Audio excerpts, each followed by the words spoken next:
ये सब पढ़ाई वढ़ाई करने की कोई जरूरत नहीं है। लड़की हो, दूसरे के घर पे जाके झाड़ू पोछा ही तो करना है, वही सीखो मन लगाकर। अंजलि की पढ़ाई छूट गई। ज्यादातर गरीब घरों में तो ऐसा ही होता है। अंजलि ने भी अपने नसीब को अपना लिया। वो घर का कामकाज सीखने लगी और ऐसे ही कई साल बीत गए। अंजलि जवान हो गई और एक दिन उसके लिए शहर से एक रिश्ता आया। लेकिन लड़के वालों की एक डिमांड थी, लड़की पढ़ी लिखी होनी चाहिए। पंडित जी ने कहा, अरे ये बहुत अमीर फैमिली है, ये रिश्ता हाथ से नहीं जाना चाहिए। कह देता हूँ कि अंजलि ग्रेजुएट है, उसके बाद एक बार शादी हो गई तो घर से थोड़ी निकाल पाएंगे। इसी तरह उस घर में अंजलि की शादी हो गई। अगले ही दिन उसके ससुर ने उसे बुलाया। अंजलि बहू, इधर आना जरा। हाँ जी बाबूजी। अरे बाबूजी नहीं, डैडी बोला करो। बाबूजी तो गंवार लोग बोलते हैं। ठीक है, मैं आपको डैडी ही बोलूंगी। अरे डैडी क्या होता है, डैडी बोल डैडी। खैर वो इंग्लिश न्यूज़पेपर ला। अंजलि पेपर लाई। उसके ससुर ने कहा, अरे मेरा चश्मा कमरे में ही रह गया। मैं ला देती हूँ ना। अरे नहीं नहीं, जरूरत नहीं है। अरे ग्रेजुएट बहू है मेरी, तू ही पढ़ के सुना। अब अंजलि मुश्किल में पड़ गई। वो हकलाने लगी। वो मेरा मतलब वो तभी वहाँ अंजलि की सास आ गई। उसका पति रोहन भी आ गया। अंजलि और मुश्किल में पड़ गई। अरे क्या वो लगा रखी हो, पढ़ो। हाँ हाँ बहू पढ़ो, बहुत मुश्किल से ग्रेजुएट लड़की मिली है, नहीं तो आजकल सभी फ्रॉड है यहाँ। अंजलि के पसीने आने लगे। मेरा मतलब है कि मतलब यही लिखा है न्यूज़पेपर में, द हैवी बारिश, मतलब अंजलि से और नहीं हुआ। वो बेचारी रो पड़ी। माफ कीजिए, मुझसे नहीं होगा, मैं पढ़ी लिखी नहीं हूँ। ये सुनकर सभी धरे के धरे रह गए। ये क्या बोल रही है तू, पढ़ी लिखी नहीं है, क्या मतलब है इसका? हाँ, पंडित जी ने जो सर्टिफिकेट दिखाया था उसका क्या? वो नकली है। शादी के लिए पंडित जी ने झूठ बोला। मैं असल में 5वीं फेल हूँ। अंजलि के ससुराल वालों के सर पर जैसे आसमान टूट पड़ा। धोखा हुआ है मेरे साथ, ग्रेजुएट बोल के गवार 5वीं फेल से शादी करा दिया। हम सबके साथ धोखा हुआ है बेटा, ये क्या हो गया? अब हमारे मान सम्मान का क्या होगा? गवार लड़की कहीं की, भाग यहाँ से। अंजलि रोते हुए गिड़गिड़ाने लगी। माफ कर दीजिए मुझे, अब तो शादी हो गई है, अब मैं कहाँ जाऊंगी, मुझे घर से मत निकालिए। बहुत रोने धोने के बाद उसकी सास ने उसे नहीं निकाला। उसकी सास ने कहा, ठीक है मुझे सोचने दो, और तुम जाओ हमारे लिए 20 तरह की सब्जी और साथ में रोटी चावल बना कर लाओ। 20 तरह की सब्जी? इतनी सब्जी कौन खाएगा? अरे हम खाएंगे, तुझे क्या? 5वीं फेल है, 5वीं फेल की तरह रह, ज्यादा पटर पटर मत कर, जो बोल रही हूँ वो कर।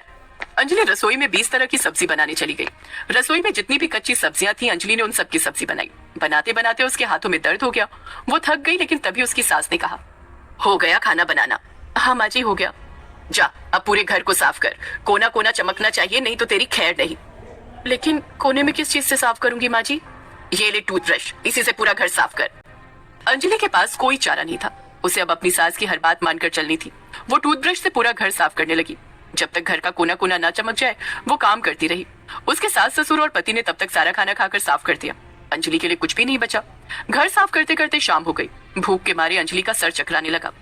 माँ जी घर साफ कर दिया मैंने, लेकिन मुझे बहुत जोरों की भूख लगी है। भूख लगी है तो खाना बना के खा, और रात के लिए और 20 तरह की सब्जी बना। लेकिन सारी कच्ची सब्जियां तो खत्म हो गई। तो बाजार जाओ और ले आना, 5वीं फेल है, और कुछ तो आता नहीं होगा, जो आता है वही कर। भूख लेकर अंजलि बाजार गई और कच्ची सब्जियां खरीद कर घर लाई। उसके बाद खाना बनाते बनाते वो बेहोश हो गई। अरे ये क्या हुआ माँ, इससे इतना काम कराना ठीक हो रहा है क्या? कहीं कुछ हो गया तो? अरे कुछ नहीं होगा, ये तो 5वीं फेल गवार है गवार। इससे जितना ज्यादा काम कराएंगे ये उतनी जल्दी भाग जाएगी यहाँ से, और उसके बाद एक अच्छी सी पढ़ी लिखी लड़की से तेरी शादी करवाएंगे। हाँ माँ, तब ठीक है, इसे होश में लाकर खाना बनवाते हैं। इसी तरह अंजलि के ऊपर अत्याचार चलता रहा, लेकिन अंजलि ने हार नहीं मानी। वो सब कुछ सहने लगी और ससुराल में ही रहने लगी। इतने में एक दिन रोहन की मुलाकात एक लड़की से हुई। उस लड़की का नाम पूनम था, और वो कॉलेज पास करने के बाद रोहन की कंपनी में नौकरी के लिए इंटरव्यू देने आई थी। रोहन ने सोचा, अरे ये लड़की खूबसूरत है और पढ़ी लिखी भी, इसे देखकर माँ बहुत खुश होगी। रोहन ने पूनम को काम पर रख लिया, और पूनम ने कुछ ही दिनों के अंदर अपने हुस्न का जलवा दिखाकर रोहन को अपने काबू में कर लिया। रोहन पूनम के प्यार में अंधा हो गया। उसने अपने घर में भी पूनम के बारे में बताया। उसके माता पिता भी बड़े खुश हुए। यही तो चाहते थे वो, एक सुंदर और पढ़ी लिखी लड़की। और रोहन ने पूनम से शादी कर। वो पूनम को लेकर घर चला आया। अपनी सौतन को देखकर अंजलि को गहरा सदमा लगा। ये क्या किया तुमने? मेरे होते हुए दूसरी लड़की से शादी कर ली, मेरी सौतन को लेकर आ गए। हाँ आ गया तो क्या कर लेगी तू? अब तो निकल यहाँ से, अब से इस घर की बहू मैं हूँ, तू नहीं। लेकिन मैं कहाँ जाऊंगी? क्यों जाना अपने घर, 5वीं फेल कहीं की, लौट जा अपने गवार बाप के पास।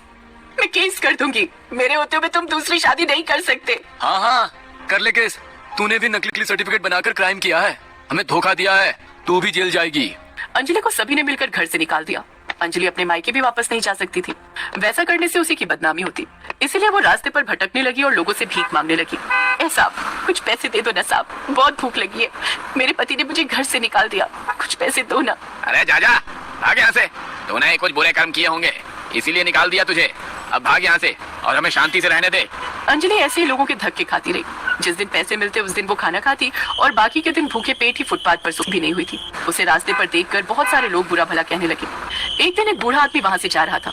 अचानक से उस बूढ़े आदमी का दाहिना पैर नाले में फंस गया। अरे बचाओ, मेरा पैर फंस गया है, कोई निकालो मुझे यहाँ से। रात हो चुकी थी, आसपास कोई नहीं था। तभी अंजलि ने उस बूढ़े आदमी को देखा और उसे बचाने के लिए आ गई। अंजलि ने नाले से उस आदमी का पैर निकाल दिया। पैर कट गया था और बहुत सारा खून भी निकल रहा था। अरे ये क्या, आपके पैर से तो बहुत खून निकल रहा है बाबा। अंजलि ने अपनी साड़ी फाड़ डाली और उस आदमी के पैर पर बांध दिया। वो आदमी अंजलि से बड़ा खुश हुआ। बेटी, तुम कौन हो और इतनी रात को अकेले यहाँ क्या कर रही हो? अंजलि ने रोते हुए उसे सब कुछ बताया और सब कुछ सुनकर उस बूढ़े आदमी को दुख हुआ। बेटी, तुम्हारे साथ बहुत गलत हुआ।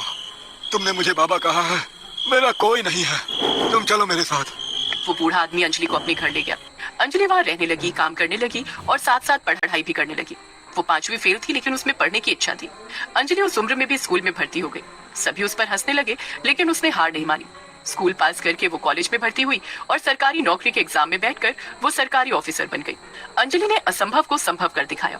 इतने में वो बूढ़ा आदमी मर गया और उसकी सारी प्रॉपर्टी अंजलि की हो गई। उधर पूनम ने रोहन को धोखा दे दिया। पूनम पहले से ही प्लान बनाकर आई थी। उसने धीरे धीरे रोहन की सारी प्रॉपर्टी और कंपनी अपने नाम कर ली और उन्हीं लोगों को घर से धक्का मारकर निकाल दिया। उन तीनों को अपने किए की सजा मिली और दूसरी ओर मेहनत और लगन से अंजलि खुशी खुशी रहने लगी।